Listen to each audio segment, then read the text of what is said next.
And last time you were here, you said this would be a good time for healthcare M&A. It looks like you were right. Well, I don't want to say I'm a mind reader or a prescient, but no, it's been, we talked about the cocktail that in terms of low interest rates, and at the time I was here in early December, the corporate tax plan, lowering corporate tax rates was a plan. It wasn't law yet. So what we've seen now is, enacting a tax plan which has lowered corporate tax rates significantly.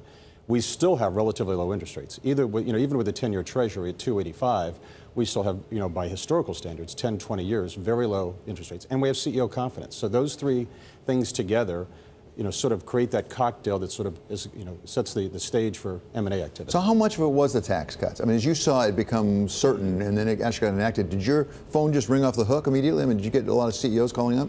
Yeah, it wasn't necessarily that. I think it's a combination of that. I think the other thing you have to think about is we've had two attempts by the Trump administration to adjust around the edges the Affordable Care Act. Both have failed. There's been some fine-tuning around the edges, but no significant repeal and replace, which was the goal of the Trump administration from day one.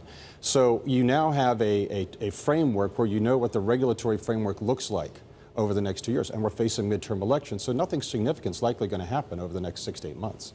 And just to sort of picture what we're looking at here in terms of M&A, if you come inside the Bloomberg and look at MA Go, this is the deal count for pharmaceuticals, healthcare services, and healthcare products. Products are the yellow line, services are the white line, and pharmaceuticals are the orange line. Walk me through, Drew, what we're going to see. Like, where do you see, where do you hear from your sources where we see the most activity? I think the thing we're most interested in, most curious about certainly is looking at these kind of interesting deals in the healthcare delivery chain where we have, you guys flashed up the CVS Aetna deal. That's a really interesting combination to me. I mean, two players that traditionally have been on the opposite side of the negotiating table, competing in different parts of the supply chain, all of a sudden, working together in this really, really ambitious way to try and change the healthcare system.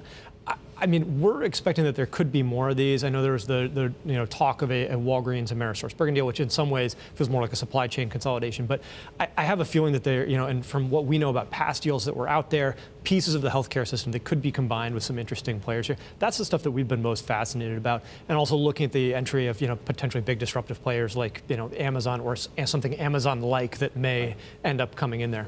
Jim, you agree? No, absolutely. I think, look, the Amazon effect, we've seen it across different industries, whether it's publishing, the book business. Now with the Whole Foods acquisition, what it's going to do in the grocery business. As we talked about last time, healthcare is this, it's almost 20% of GDP. It's too big to ignore. I think that Amazon looks at the distribution and the food chain of distribution, as Drew discussed, and the margins are particularly attractive. And if they can intervene and get in the middle of that, it's just, once again, another industry that they could get significant market share relatively quickly.